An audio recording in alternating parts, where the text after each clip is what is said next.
大家早晨。美國同埋伊朗早前達成嘅諒解備忘錄，咁有效時間結束咗啦。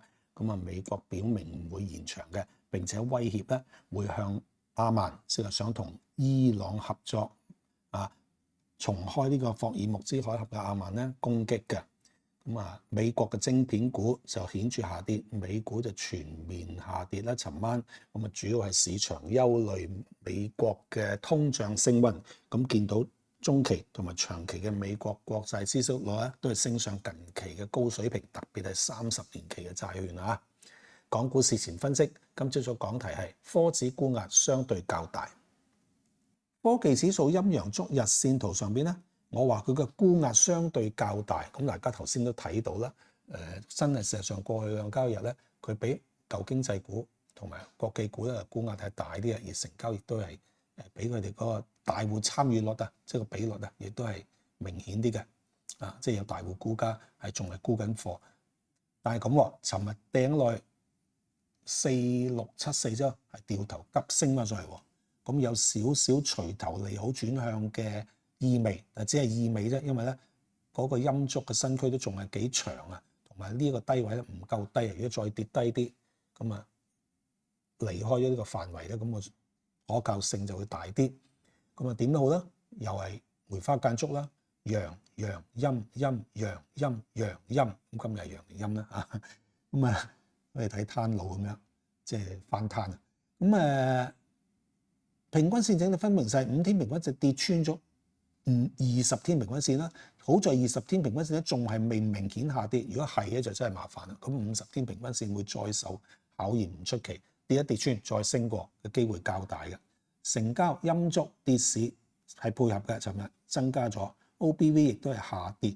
輔助分析指標 DMI、ADX 爭啲先夠20，暫時冇乜啟示。但係如果佢升過20咧，我就睇啦。正 DI 係跌穿咗負 DI， 所以呢個係利淡。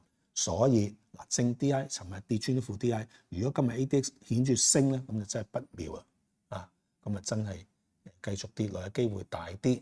但係跌完之後咧，會有一個較大型嘅反彈嘅預期。然後較大啫，唔係好大啊，又再跌試啲低位，機會就會越嚟越高可能性後市發展模式5個主要技術分析指標啦，而 RSI 就未能夠成功翻上去5天平均線上邊話，所以5個都係利淡。短期勢科技股係顯著向淡再講一次係顯著向淡嘅，而家仲係都非常麻麻。有邊個有機會轉好啊？唯一一個機會轉好嘅今日就 RSI 啦，翻上5天平均線上邊咯。就算翻上去都係1好4淡，都係由顯著向淡變為向淡嘅啫。唔好太大奢望，大家對短期後市。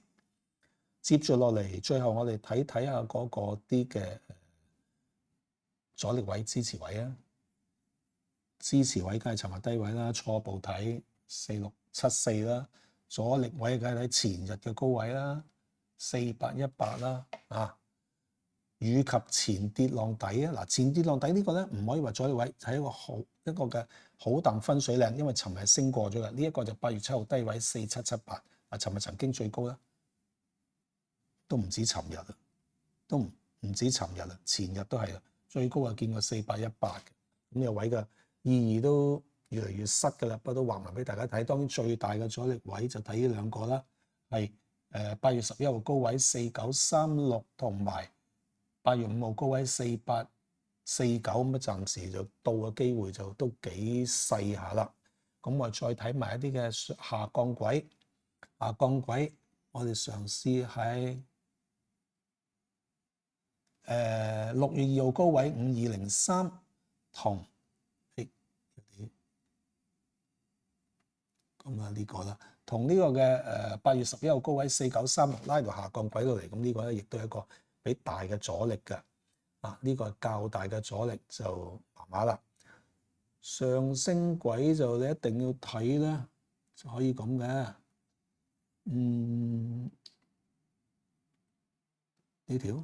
呢條啊 ，OK。我哋由呢個嘅7月17號低位4570同尋日低位4674拉條上升軌落嚟。好啦，我哋望到1、2、3、4、5、6條線，大家都留意呢啲線咧，全部都係有阻力或者支持嘅，一定係阻力，一定係支持嘅。大家去到嗰啲位咧，就睇清楚形勢，繼續攻啊，抑或退守啦？啊，好，咁最後咧，我哋睇下，剛才我講咗個市會落，然後跟住個略為大啲嘅反彈，跟住再落啊嘛，咁跌幾多咧？